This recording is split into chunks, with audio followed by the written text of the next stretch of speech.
Ladies and gentlemen, welcome to Chanel Jasmine, the best novel Chanel for romantic stories. Hai guys, selamat datang di channel Jasmine, channel terbaik untuk menyimak novel-novel romantis. Mohon dukung channel ini dengan subscribe, like dan share video-video yang ada di channel ini. Terima kasih. Kaisar Agung Seni Bela Diri bab 601. Di bawah panggung, wajah Zhou Qing tampak agak murung. Kini dia akhirnya mengerti mengapa Jin Lingyun sebelumnya bersikap aneh. Ternyata orang bernama Luo Xiu ini memiliki kekuatan yang luar biasa kuat. Jika saja Jin Lingyun tidak angkat bicara saat itu, dia mungkin sudah mengalami kesulitan besar. Tidak seperti dengan Jin Lingyun, Zhou Qing berani memprovokasi Jin Lingyun karena dia sudah sangat mengenal Jin Lingyun dan tahu bahwa dia tidak akan melakukan hal yang serius kepadanya.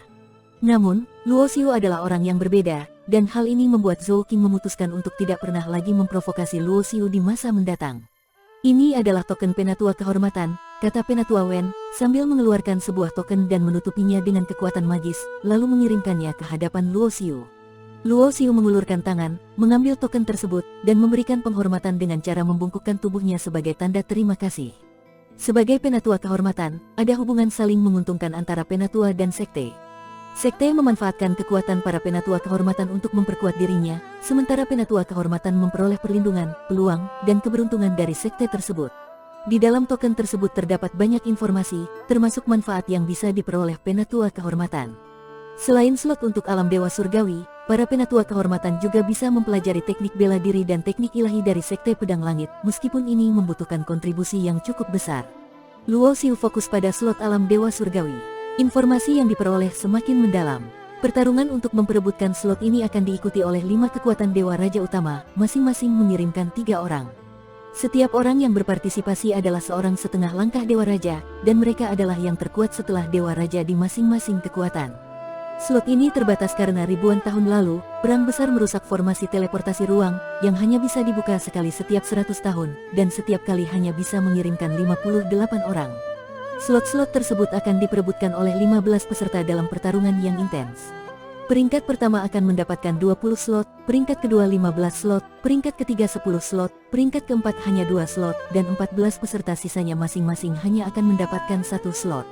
Pertarungan ini tidak hanya mencerminkan kekuatan tertinggi dari sekte-sekte Dewa Raja, tetapi juga menjadi dasar untuk menentukan kekuatan mana yang paling dominan di antara 5 kekuatan besar. Hanya mereka yang berhasil masuk 3 besar yang akan mendapatkan keuntungan maksimal, namun setidaknya, peserta yang berhasil mendapatkan posisi keempat akan tetap mendapatkan 3 slot. Slot ini biasanya diberikan kepada para murid yang memiliki bakat dan potensi besar. Mereka yang berhasil masuk alam dewa surgawi memiliki kesempatan untuk mencapai tingkat yang lebih tinggi, dan setelah mereka mencapai prestasi tertentu, mereka biasanya akan kembali ke sekte di alam bintang utara. Untuk mencegah mereka yang pergi ke alam dewa surgawi tidak kembali, slot ini hanya diberikan kepada murid-murid yang paling setia kepada sekte. Orang biasa tidak akan mendapatkan kesempatan ini. Sebagai penatua kehormatan, karena hubungan mereka dengan sekte tidak begitu mendalam, penatua kehormatan harus mencapai posisi 4 besar dalam pertarungan untuk mendapatkan 1 slot. Jika hanya ada 1 slot dasar, itu tidak akan diberikan kepada penatua kehormatan. Penatua Guo, yang telah mencapai tingkat setengah langkah Dewa Raja, berharap dapat menggunakan kesempatan ini untuk pergi ke alam dewa surgawi, tetapi kehadiran Luo Xiu telah menghancurkan harapannya, dan dia harus menunggu 100 tahun lagi. 100 tahun mungkin tidak lama, tetapi bagi seorang ahli yang hampir kehabisan umur, seperti Penatua Guo, itu adalah waktu yang sangat berharga. Setelah menjadi penatua kehormatan, Luo Xiu diberikan sebuah tempat tinggal di Gunung Penghormatan, yang dilengkapi dengan formasi pengumpul energi spiritual, menjadikannya tempat yang ideal untuk berlatih. Penatua Guo, yang mengalami kekalahan memalukan, memilih untuk menyepi dan tidak keluar dari tempat meditasinya. Pertarungan slot ke alam dewa surgawi akan berlangsung dalam 3 tahun. Awalnya, yang akan bertarung adalah Penatua Zeng, Penatua Guo, dan Jin Lingyun. Di dalam salah satu istana pedang, Penatua Zeng, yang tampak seperti seorang pria parubaya, menatap sebuah slip giok yang memproyeksikan pemandangan pertarungan antara Luo Xiu dan Penatua Guo.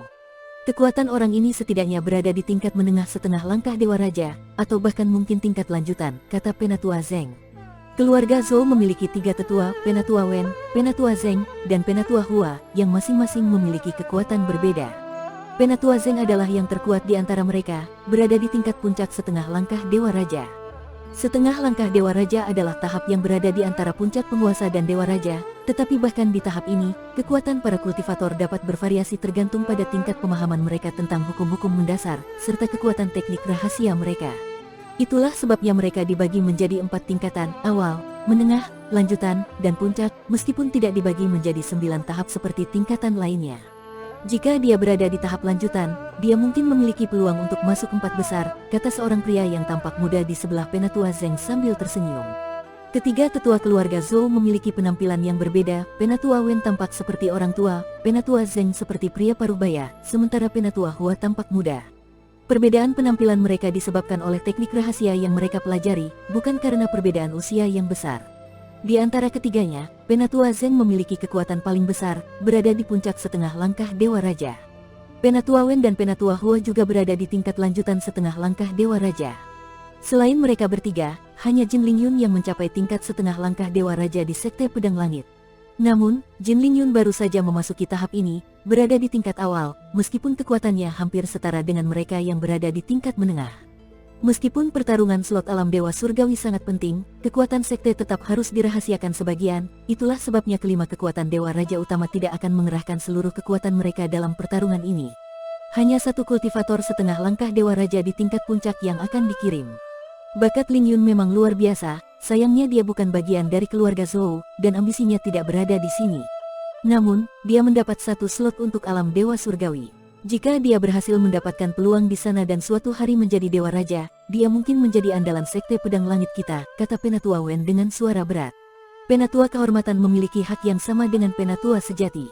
Aku bisa memanfaatkan kekuatan Sekte Pedang Langit untuk menyelidiki Ji Feng, pikir Luo Xiu. Meskipun baru pertama kali tiba di sekte ini, Luo Xiu tahu bahwa kekuatan besar seperti Sekte Pedang Langit pasti memiliki jaringan informasi mereka sendiri, jadi menyelidiki seseorang tidaklah sulit. Dia memberitahukan rencananya kepada Jin Lingyun, yang langsung setuju dan memerintahkan orang-orangnya untuk mengumpulkan informasi. 2 bulan kemudian, 9. Iblis tiba di Sekte Pedang Langit. Tak kusangka kau menjadi seorang penatua di Sekte Pedang Langit. Tanya mereka terkejut saat melihat Luo Xiu lagi. Mereka telah menghabiskan cukup waktu di alam bintang utara, dan reputasi 5 kekuatan Dewa Raja sudah tidak asing lagi bagi mereka. Namun, ketika mereka mengingat bagaimana Luo Xiu pernah menyerang dan mengalahkan penguasa setengah langkah Dewa Raja di istana penguasa kota es biru, mereka hanya bisa tersenyum pahit. Mereka sekarang berada di dunia yang berbeda dengan Luo Xiu, tidak lagi berada di tingkatan yang sama. Kami para saudara tidak berencana untuk pergi ke alam Dewa Surgawi. Alam bintang utara ini adalah dunia para Dewa Raja, cukup untuk mencapai tingkat Dewa Raja. Adapun tingkat Raja Ilahi, aku tak pernah memikirkannya seumur hidupku, kata Yu Qiu, yang merupakan pemimpin mereka, sambil mendesah. Dari alam iblis, melalui kota es biru, hingga alam bintang utara, perjalanan panjang ini penuh dengan rintangan, dan bahkan Yu Qiu, yang pernah menjadi penguasa terkuat di dunia iblis, kini merasakan betapa kecil dirinya. Di alam semesta yang luas ini, dewa dan penguasa bukanlah sesuatu yang istimewa. Bahkan seorang Dewa Raja hanya bisa disebut kuat, tetapi di dunia Raja Ilahi, Dewa Raja pun dianggap biasa saja. Sebagai seorang penguasa puncak, Yu Qiu memiliki hak untuk menjadi penatua kehormatan di Sekte Pedang Langit. Adapun 8 saudara lainnya, mereka bisa mendapatkan posisi sebagai pelindung. Dengan Sekte Pedang Langit sebagai penopang mereka, mereka bisa menemukan tempat untuk bertahan di alam bintang utara. 3 tahun berlalu dengan cepat. Dalam periode ini, Luo Xiu tidak berfokus untuk meningkatkan tingkat kekuatannya, tetapi lebih pada memperkuat fondasi kekuatannya. Di dalam alam sari cahaya abadi, 3 tahun setara dengan 30 tahun. Luo Xiu telah sepenuhnya menguatkan 7 bintang takdirnya dan 2 bintang misterius di tubuhnya, membuatnya semakin bersinar dan terkondensasi sempurna. Selain itu, dia juga mengalami kemajuan dalam hukum alam. Hukum ruang dan waktu telah mencapai tingkat kedua, sementara hukum kehidupan dan kematian kini berada di tingkat ketiga berkat pemahamannya yang semakin mendalam terhadap diagram hukum asal. Dia menggunakan kekuatan 4 hukum ini untuk memperkuat kesadarannya, dan setelah 30 tahun, tingkat kesadarannya telah meningkat dari tingkat ketiga ke tingkat keempat, meskipun hanya satu tingkat kecil yang meningkat. Mengenai Ji Feng, Luo Xiu menerima informasi dari Jin Lingyun bahwa Ji Feng memang muncul di alam bintang utara dan ada seseorang berbaju hitam di sisinya, seorang Dewa Raja. Berita ini semakin meningkatkan rasa waspada Luo Xiu. Dia tidak tahu apakah Dewa Raja berbaju hitam itu adalah sekutu yang diundang Ji Feng atau musuh yang memiliki dendam pribadi dengannya.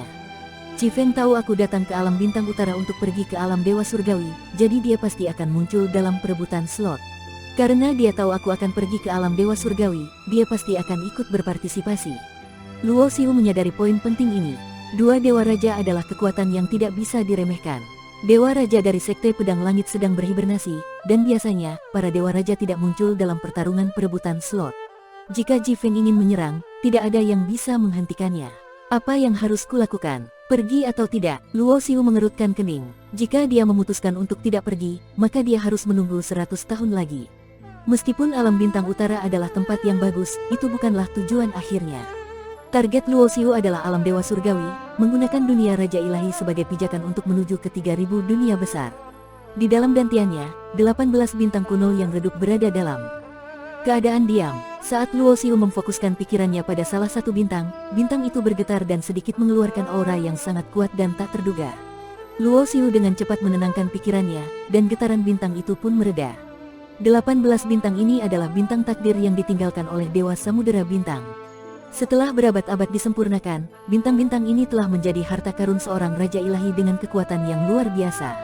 Namun, dengan tingkat kekuatan Luo Xiu yang masih terlalu rendah, dia hanya bisa menggunakan proyeksi bintang untuk mengaktifkan kemampuan kanvas bintang dan tidak bisa sepenuhnya mengendalikan kekuatan bintang tersebut untuk melawan Dewa Raja. Namun, setelah mencapai alam bintang utara, dia berhasil menyempurnakan bintang ketujuh dengan teknik Dao Samudera Bintang, mencapai tingkat keempat kekuatan dewa, yang memberikan Luo Xiu kekuatan luar biasa. Dengan dukungan dari teknik transformasi misterius, Luo Xiu bisa memanfaatkan sebagian kecil dari kekuatan salah satu bintang, yang mungkin cukup untuk mengancam seorang Dewa Raja. Ini adalah satu-satunya kartu andalannya jika dia harus menghadapi seorang Dewa Raja. Namun, menggunakan teknik ini akan menghabiskan banyak energi, dan Luo Xiu hanya bisa menggunakannya 2 kali sebelum kekuatannya habis. Jika saja sayap naga Dewa Biru Murni dapat berevolusi menjadi senjata raja, bahkan menghadapi Dewa Raja aku bisa dengan mudah keluar masuk pertempuran, pikir Luo Xiu, menggelengkan kepala. Pada akhirnya, dia memutuskan untuk tidak mundur. Dia tidak ingin menunggu 100 tahun hanya untuk kesempatan lain. Lagi pula, meskipun dia menunggu, Ji Feng juga akan menunggu. Pertarungan antara mereka tak terhindarkan. Saudara Luo, pertarungan untuk slot alam dewa surgawi akan segera dimulai. Kita harus segera menuju kota Dewa Utara, terdengar suara Jin Lingyun dari luar tempat tinggal Luo Xiu pada suatu hari. Luo Xiu membuka matanya. Hari yang telah ia nantikan selama ini akhirnya tiba. Bersambung.